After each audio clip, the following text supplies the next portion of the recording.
YouTube चॅनलमध्ये तुमचं मनपूर्वक स्वागत आहे। श्री अवधूत चिंतन श्री गुरुदेव दत्त श्री स्वामी समर्थ। मित्रांनो, स्वामी महाराज तुमच्या सर्व चांगल्या इच्छा लवकरात लवकर पूर्ण करो ही स्वामींच्या चरणी मी प्रार्थना करते आणि आजच्या या व्हिडिओला सुरुवात करते। तर मित्रांनो, आज आपण या व्हिडिओच्या माध्यमाने ऐकणार आहोत प्रदोष व्रताची कथा। प्रदोष व्रत हे खूप चांगले असतो। प्रदोष काळामध्ये ही कथा ऐकायची, नाही तर जेव्हा तुम्हाला वेळ भेटेल तेव्हा ही कथा ऐका। प्रदोषाची व्रतकथा ऐकल्याने आपल्या सर्व इच्छा पूर्ण होतात। तर ही व्रतकथा इतकी महान पुण्यमय आहे। 1000 गायी ब्राह्मणाला दान केल्याचे पुण्य मिळते, 1000 रुद्राभिषेकाचे पुण्य मिळते आणि आपल्याला जे मनामध्ये इच्छिलेले फळ आहे ते आपले सर्व जे पण आहे आपली इच्छा मुलांप्रती, नवऱ्यांप्रती, बायको जे पण तुमची इच्छा आहे ती इच्छा लवकरात लवकर पूर्ण होते। एवढ्या या अध्यायामध्ये मी सांगितलेलं आहे। मी नाही, स्वतः या शिवाने सांगितलेलं आहे। मी तुम्हाला वाचून दाखवणार आहे, फक्त श्रवण तुम्ही करा। आणि ज्या वेळेस तुम्ही श्रवण करत आहे त्यावेळेस तुम्ही आपल्या घराच्या देवघरात बसून या मंदिरात बसून बी बसलेले तर एक पाण्याचा ग्लास छोटा घेऊन घ्या, 2 अगरबत्ती लावा, घरात असणार तर पाण्याची बाटली जवळ ठेवा आणि एक तेलाचा दिवा, तुपाचा दिवा लावा। तूप नसणार तर तेलाचा दिवा सुद्धा चालेल। आणि जे 2 अगरबत्त्या लावल्या त्याची थोडी रक्षा त्या पाण्याच्या ग्लासमध्ये या बाटलीमध्ये टाका आणि ते पाणी आपल्या मुलांना, नवऱ्यांना, सासू सासऱ्यांना सर्वांना प्यायला द्या। असे हे प्रदोष व्रताचं पाणी जर आपण पिलं तर आपले सर्व दोष समाप्त होऊन जातात आणि समस्त पापांमधून आपण मुक्त होतो। आणि आपली जी हा अध्याय ऐकला म्हणजे आपली जी पुण्यमय आहे ते करोडो गुणा पुण्यमय होतं। तर असं या अध्यायामध्ये पावर आहे। तर आता आपण ऐकणार आहोत प्रदोष व्रताची कथा। हा अध्याय खूप छान आहे, शेवटपर्यंत ऐका। चॅनलला सबस्क्राईब करा, एक लाईक आताच करा आणि कमेंट्समध्ये जय श्री महाकाल, ओम नमः शिवाय आणि जास्तीत जास्त जणांना शेअर पण करा। आता आपण कथेला सुरुवात करूया। श्री गणेशाय नमो नमः।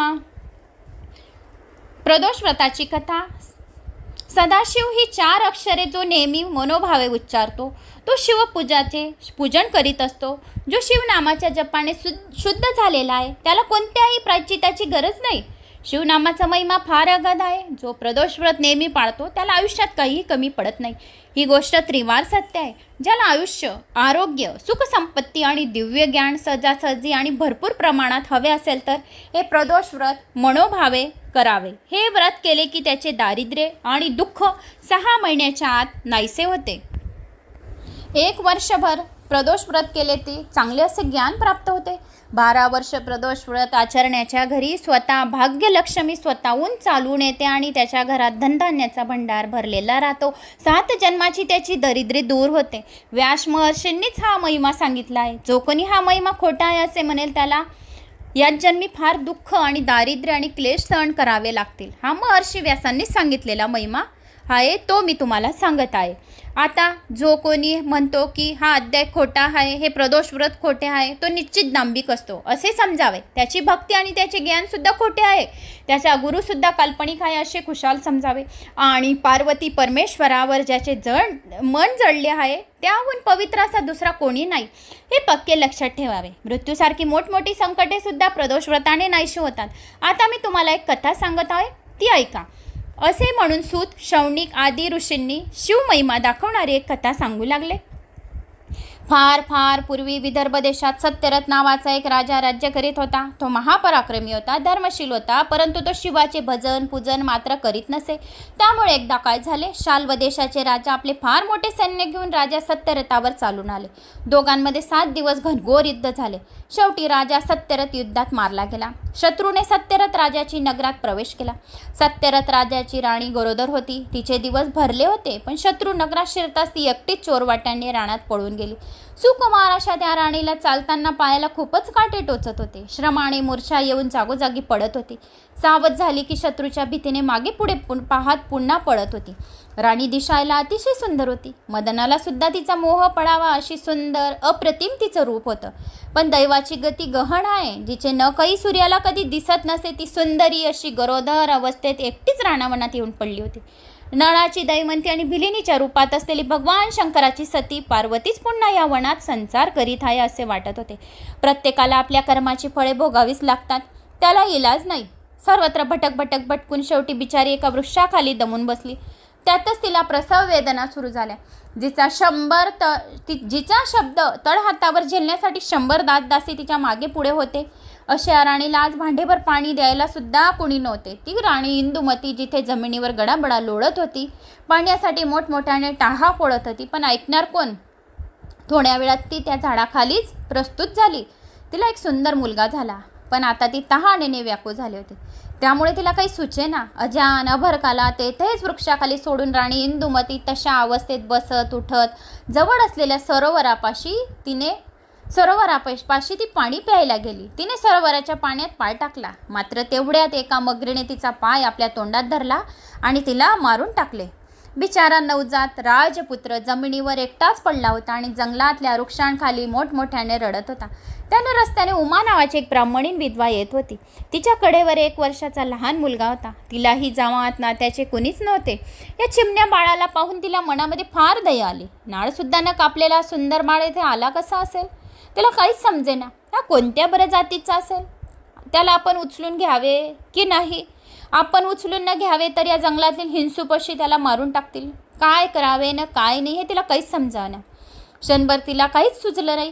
तेवढ्यात एका यतीच्या वेशाने भगवान शंकर तेथे आले.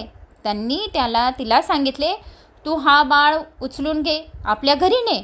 याच्यामुळे तुझा भाग्योदय होणार आहे. हा क्षत्रिय कुमार आहे, तरी पण स्वतःच्याच मुलासारखं तू यांचा सांभाळ करा. मात्र दुसरा कुणाला ही गोष्ट सांगू नकोस.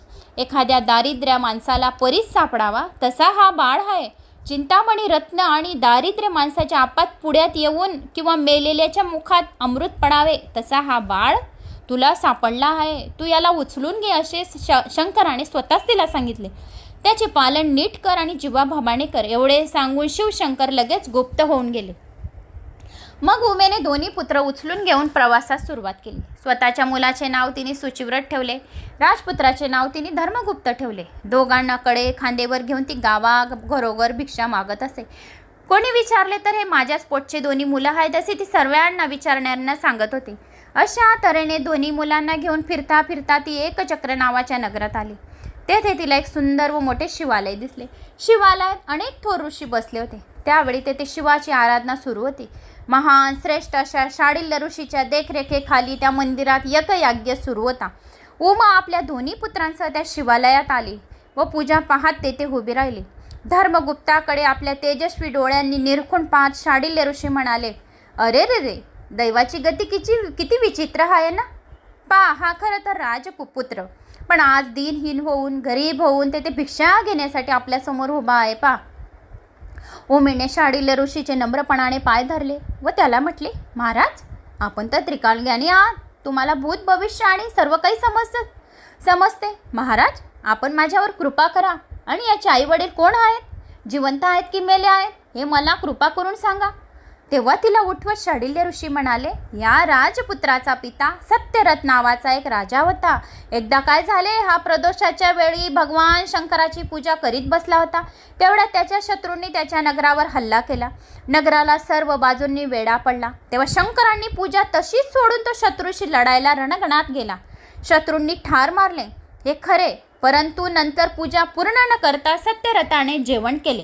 पूजा पूर्ण करण्याचे विसरून गेला. त्यामुळे तो अल्पायुष्य झाला आणि मरण पावला. म्हणून भगवान शंकराची पूजा चालू असताना कोणी उठू नये आणि अर्धवट शंकराची पूजा सोडून जाऊ नये. संपूर्ण पूजा, आरती, उदबत्ती, कापूर लावूनच सर्वांनी शंकराची पूजा झाल्यानंतरच उठावे असे शास्त्रात सांगितले आहे.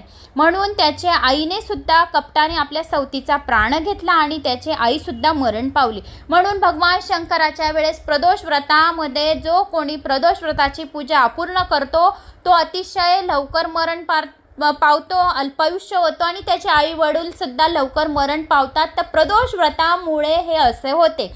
म्हणून त्याच्या सवतीचा प्राण गेला आणि तिला मारून टाकले. हा राजपुत्र धर्मगुप्त यांनी मागच्या जन्मी शंकराचे कोणते सुद्धा व्रत अजिबात केले नव्हते. म्हणून हा जन्मात या आईवडिलांना पारखा झाला. म्हणून प्रदोषाच्या वेळी मनापासून भक्तीने शंकराचे पूजन करावे. कधीही पूजा शंकराची अर्धवट करून उठू नये. प्रदोष काळात देवी पार्वती समोर भगवान शंकर स्वतः नृत्य करीत असतात आणि सरस्वती वीणा वाजवत असते. पुरोहित सुस्वर बासरी वाजवत असतात. लक्ष्मी छानसा ताल देत असते. भार्गवीमधून आलाप घेत असते. शिवाचा परम मित्र कुबेर यक्षपती हात जोडून समोर उभा असतो. सगळेच्या सगळे यक्ष गण गंधर्व 33 कोटी देवता सभोवती उभे राहून शंकराचे नित्य पाहत असतात.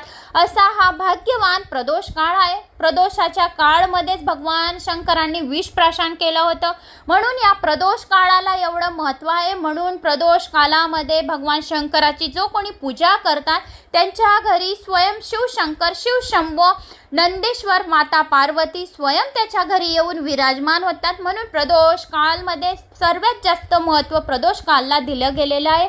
प्रदोष काळ सूर्यास्ताच्या 45 मिनिटं पहिले आणि 45 मिनिटांनंतर असा हा भाग्यवान प्रदोष काळ आहे. प्रदोष काळ 4:30 पासून तर 6:45 वाजेपर्यंत तुम्ही प्रदोष काळाच्या या एवढ्या काळामध्ये तुम्ही भगवान शंकराची केव्हा पण पूजा करू शकता. असा हा 4:30 ते 6:45 वाजेपर्यंतचा भाग्यवान काळ प्रदोष काळ आहे मित्रांनो. तर ह्या प्रदोष काळामध्ये शिवशंभोची पूजा नक्की करा आणि आपल्या जास्तीत जास्त पुण्य कमवून घ्या.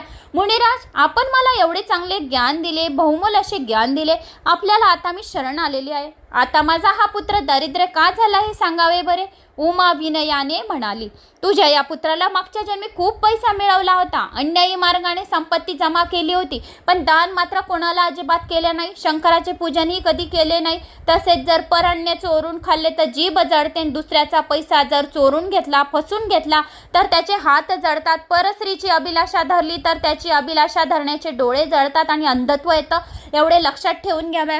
शाडिल्य ऋषींनी त्या स्त्रीला उमेला असं म्हटलं. मग उमेने आपले दोन्ही पुत्र आदराने ऋषीच्या पायावर घातले. ऋषींनी त्यांना पंचाक्षर मंत्र ओम नमः शिवाय आणि प्रदोष व्रत करा असे सांगितले. पक्ष प्रदोष, शनी प्रदोष, सोम प्रदोष हे जास्त महत्त्वाचे असतात. त्या त्रयोदशीत काही खाऊ नये, सत्कर्म करावे, शिवचे पूजन करावे. 3 घटका रात्र संपली की अतिशय भक्तिभावाने शंकराची पूजा करावी. प्रथम गाईच्या शेणाने भूमी सारवावी, नंतर त्याने कर्दळी केळीचा छानसा मंडप तयार करावा, त्यास भोवती सुगंध फुलाच्या माळा घालाव्या आणि आपण सुद्धा स्वतः शुभ वस्त्र नेसावे, पांढरे गंध आणि पांढरी सुवासिक फुले घ्यावीत. मग आपल्या समोरशी शंकराचे लिंग स्थापन करावे आणि मनोभावे पार्थिव शिवलिंग करून यथाविधी शंकराचे पूजन करावे. दक्षिण भागाला मूर्तकांची पूजा करावी, उजव्या बाजूला अग्नी असावा. त्याचप्रमाणे गजानन, अष्टमहासिद्धी, अष्टभैरव यांची योग्य प्रकारे मनोभावे पूजा करावी. 8 दिशांचे पूजन करावे. पूजा झाल्यानंतर पवित्र मनाने शिवाचे ध्यान करावे आणि आपल्या मनाच्या इच्छा बोलाव्या. तर तो गौरीनाथ अतिशय मनाने निर्मळ आहे, कोटी चंद्राच्या सूर्यप्रकाशासारखा आहे, तर अतिशय शीतळ आहे. अशा या प्रदोष काळच्या वेळेस जो कोणी शिवशंभूची सदाशिवाची पूजा करतो त्याच्या इच्छा निश्चितच पूर्ण होतात आणि जो कोणी ही कथा ऐकतो तर कथा ऐकणाऱ्याच्या सुद्धा इच्छा पूर्ण होतात. असे सनातन पूर्ण ब्रह्माची पूजा आपण मनोभावे आणि यथासांग केल्याने आपल्या मनातील इच्छित कार्य पूर्ण होतात असे सांगितले उमेला. उमेने समोर ठेवलेला धर्मगुप्त आणि शुचिव्रत या दोघांना ऋषींनी असा उपदेश केला. मग ते दोघंजण काही दिवस एकचक्री नगरातच जाऊन राहिले. दोघांनी 4 महिने प्रदोष व्रताचे मुनींनी सांगितल्याप्रमाणे अगदी मनापासून तसेच केले. शिवपूजेची चोरी करणे तर सर्वात मोठे पाप आहे आणि प्रसाद तीर्थ चोरून घेणे ब्रह्महत्येसारखे पाप आहे. अशा रीतीने ते दोघंजण शुद्ध मनाने भक्तिभावाने प्रदोष व्रत आचरत होते. एकदा ब्राह्मण पुत्र शुचिव्रत असाच एकटा नदीकाठी फिरत असताना रस्त्यातली त्याच्या समोरची दरड एकदम ढासळली आणि त्यातून एक सुवर्ण मोरांनी काठोकाठ भरलेला हंडा त्या दरडीमधून बाहेर पडला. आपल्या घरी तो हंडा शुचिव्रत घेऊन आला. उमेला फार आनंद झाला. शुचिव्रताने आपल्या भाऊ धर्मगुप्ताला आपण आणलेल्या धनाचा अर्धा भाग देऊ केला, पण शुचिव्रत हा मोठा भाऊ असल्याने धर्मगुप्ताने ते धन घेतले नाही. अशा तऱ्हेने भगवान शंकराच्या कृपेने दोघांचे ऐश्वर्य वाढत चालले होते. रोज नियमितपणाने शिवपूजनात रंगून जात होते. एकदा दोघंजण एका वनात विहार करण्यासाठी गेले होते. त्याच वनात गंधर्व कन्या खेळण्यासाठी आल्या होत्या. त्या मुलांच्यात एक मुलगी दिसण्यात अतिशय सुंदर होती. राजपुत्र धर्मगुप्त तिच्याकडे आकर्षित होऊन टक लावून पाहत राहिले होती. धर्मगुप्ता परस्त्रीकडे असे पाहू नको. अशा तरुण स्त्रिया तरुणांचे चित्त हरण करतात, आपल्या मायेचे स्पर्शाने त्याचे शौर्य हरण करून घेतात. अशा स्त्रियांचा सहवास म्हणजे केवळ अनर्थाला कारण आहे. शुचिव्रताने आपल्या धाकट्या भावाला समजावून सांगत म्हटले.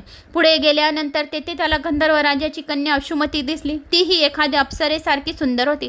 अशुमती या सुंदर तरुणांकडे एक टक दृष्टी लावून पाहत होती. तिला तिला एकदम आठवले. तिच्या वडिलांनी महेशाला म्हणजे श्री शंकराला विचारले होते, माझी ही स्वरूप सुंदर आणि परमप्रिय कन्या मी कोणाला देऊ?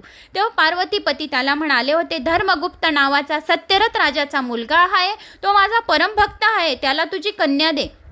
महेशाने सांगितल्याप्रमाणे तो तरुण हाच तर नसेल, हा किती सुंदर दिसतो. क्षीरसागरातून प्रत्यक्ष चंद्रच जणू काही याच्यावर आलेला आहे असे वाटत आहे. अश्रुमती स्वतःच असा विचार करीत होती. प्रथमदर्शनी त्याला पाहताच त्याच्या प्रेमात पडली. मग तिने आपल्या सख्यांना चतुराईने फुले आणण्यासाठी दुसऱ्या बाजूला पाठवून दिले.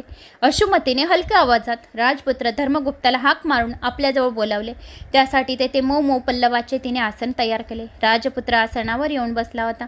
तेव्हा मोठ्या खुशीत होता. इतक्या जवळ असूनही अश्रुमती त्याच्याकडे सरळ पाहू शकत नव्हती, लाजत होती. शेवटी धीर धरून ती म्हणाली, तुमच्या शृंगार सरोवरात पोहण्याची इच्छा करणारी मी एक राजहंसणी आहे. आपल्या मुखचंद्रमा पाहताच माझे मन तुमच्यावर जडले आहे आणि आनंदाने नृत्य करीत आहे. माझे नेत्ररूपी भुंगे तुमच्या कमलाभोवती गुंजन करीत आहे. प्रिया, मला आपली म्हणा. मग अश्रुमतीने आपल्या हातांनी हलकेच गळ्यातील तेजस्वी मोतिकांची माळ काढली आणि राजपुत्राच्या चरणावर ठेवली. तेव्हा धर्मगुप्त म्हणाला, हे सुंदर युवती, मला आई वडील नाहीत. माझ्या वडिलांना ठार मारून माझे राज्य शत्रूंनी घेतले आहे. मी दारिद्र्य आहे. तुझ्या पित्याला मी पसंत पडणार नाही, कारण मी दारिद्र्य आहे. आपण माझ्यावर विश्वास ठेवा आणि आपण 3 दिवसांनी या स्थळी आपल्या दोघांच्या लग्नासाठी यावे. मी माझ्या पित्याला सर्व सांगून येथे लग्नासाठी घेऊन येईल. असे बोलून तेथून अश्रुमती चटकन निघून गेली. धर्मगुप्ताने सर्व हकीकत परत येऊन आपल्या भावाला सांगितले. शांडिल्य ऋषीच्या कृपाचा हा प्रसाद आहे, त्याच्या चटकन लक्षात आले. अशा प्रकारे गुरुचरणावर ज्याची श्रद्धा असते त्याला काहीच कमी पडत नाही. अगदी मृत्यूपासून संकटे सुद्धा त्याचे रक्षण करतो. दोघं भावांनी सर्व हकीकत आपल्या घरी येऊन आपल्या आईवडिलांना सांगितली. आईला सांगितली. गंधर्व कन्या अश्रुमतीने सांगितल्याप्रमाणे 3ऱ्या दिवशी दोघेही पुन्हा त्या वनात गंधर्व राजा सहपरिवारसह लग्नांचे साहित्य घेऊन तेथे आधीच आलेला होता. त्या तरुणांची अधीरतेने वाट पाहत होते. ते दोघे येताच आपल्या सर्व गुण संपन्न असा सुंदर जावई पाहून गंधर्व राजा अतिशय खुश झाला. नंतर त्याने त्यांना आणण्यासाठी पालखी सामोरी पाठवून धर्मगुप्ताच्या आईला उमेला लगेच तेथे बोलावून आणले आणि मग 4 दिवस मोठ्या थाटामाटात धूमधडाक्यात आणि आनंदात विवाह समारंभ साजरा झाला. स्वर्गातील वस्त्रे आणि दागिने त्यांनी सन्मानाने विणीला अर्पण केल्या. 1,00,000 रथ, 10,000 हत्तीने, 1,00,000 सुंदर घोडे, 1,00,000 दासी, रत्नांचे भांडार आणि स्वर्गीय धनुष्यबाण त्याने सेनापतीला त्याच्याबरोबर दिले. उमेला मोठा मान सन्मान देऊन संतुष्ट केले. अश्रुमती आता मोठ्या आनंदाने पतीच्या बरोबर चालली होती. त्याच्याबरोबर मंगलवाद्याचा गजर सुरू होता. चतुरंग सेना सभोवत आली होती. सैन्य घेऊन राजपुत्र धर्मगुप्त आपल्या स्वतःच्याच राज्यात विदर्भ नगराजवळ आला. त्यांनी संपूर्ण नगराला वेढा घातला. गंधर्वाचे बळ फार मोठे होते. त्यांनी विदर्भ राजाचा ताबडतोब पाडाव केला. धर्मगुप्ताचे वडील सत्यरथ राजाचा वध करणारे दुर्मशन राजाला त्यांनी धरून आणले, पण धर्मगुप्ताने त्याला मोठ्या दिलदाराने जीवनदान दिले. आता देशोदेशीचे राजे आपल्या प्रजेसह कारभार घेऊन विदर्भ नगरीमध्ये दर्शनाला येऊ लागले. मग एक उत्तम असा मुहूर्त पाहून राजा धर्मगुप्त सिंहासनावर बसला. उमा मातेला आणि आपल्या ज्येष्ठ बंधूला सुचिव्रताला योग्य प्रकारे मान सन्मान देऊन धर्मगुप्ताने पुढे 1000 वर्ष उत्तम प्रकारे राज्य केले. त्याने आपल्या नगरीमध्ये शांडिल्य ऋषींना मोठ्या मानाने बोलावून आणले आणि 100 पदममोहराची गुरुदक्षिणा केली. त्याच्या चरणावर अर्पण केली. अनेक रत्न, अलंकार, वस्त्रही सन्मानाने अर्पण केले. त्याच्या शिवभक्तीमुळे दुःख, शोक, भांडणे, संकट, रोग, वैधव्य, मरण हे सर्व त्याच्या राज्यातून पळाले होते. प्रजा सतत राजाचे गुणवर्णन करीत होती. राजाला ब्राह्मण तृप्ततेने राजाला रोज चांगले चांगले आशीर्वाद देत होते. राज्यात सगळीकडे आनंदी आनंद भरलेला होता. अश्रुमती ही सुखात होती. 10,000 वर्ष राज्य केल्यानंतर धर्मगुप्ताने उत्तम प्रकारे समाधानाने आपले सूरज नावाच्या मुलाला आपले राज्य देऊन टाकले आणि शंकराची मनापासून प्रार्थना केली. भगवान शंकरांनी त्यासाठी दिव्य विमान पाठवले. शंकराच्या कृपेने धर्मगुप्त राजाला दिव्य देह प्राप्त झाला. आई आणि भाऊ, पत्नी अश्रुमतीसह राजा कैलासाला गेला. तेथे शिवदर्शन होता. सर्वांनी त्यांना साष्टांग नमस्कार घातला. भक्तांच्या कैवारी शंकरांनी त्यांना उचलून आपल्या हृदयाशी धरले आणि आपल्या जवळच त्यांना अक्षयपद दिले. असे धर्मगुप्तांचे आख्यान जे कोणी नित्यनेमाने वाचतात किंवा ऐकतात त्यांचे सर्व संकट प्रसंगी स्वतः रक्षण शंकर करीत असतो. त्यांच्या मागील सर्व पापांचा नाश करीत असतो. ते जेथे जेथे जातील त्यांना तेथे तेथे विजय मिळतो. त्यांची संतती, संपत्ती, सुख, समृद्धी, यश, कीर्ती, मान सतत होत असते. जो प्रदोष व्रत करतात ना, या प्रदोष व्रत पाळतात, या प्रदोष व्रतात शिवाची पूजा करतात, त्यांना मग मृत्यूचे सुद्धा भय राहत नाही. ज्याच्या घरी शिवलीलामृत हा ग्रंथ असतो, या जो कोणी हा ग्रंथ, हा अध्याय ऐकतो, त्याच्या पाठीशी सदैव शंकर उभा असतो आणि शेवटी त्याला शिवचरणापाशी जागा मिळते. तसा हा ग्रंथ म्हणजे चांगल्या अशा आंब्याचा विशाल वृक्ष आहे मित्रांनो. यातील रसपूर्ण काव्य म्हणजे पाडास असलेले आंबे आहेत. ज्यांना मुखरोग झालेला आहे ना, त्यांनाच हे आंबे आवडणार नाहीत. ज्यांच्या पावन मोक्षदायी अशा शिवचरणावर भाव नसेल त्यांनाच हे आंबे आवडणार नाहीत. सर्वांनी या गोड आंब्याचा आणि अमृताचा मनापासून रसस्वाद घ्यावा व आपले जीवनाचे खरे सार्थक करून घ्यावे, अशी ही प्रदोष व्रताची कथा आहे. तर मित्रांनो, प्रदोष व्रताची कथा इथे समाप्त झाली आहे.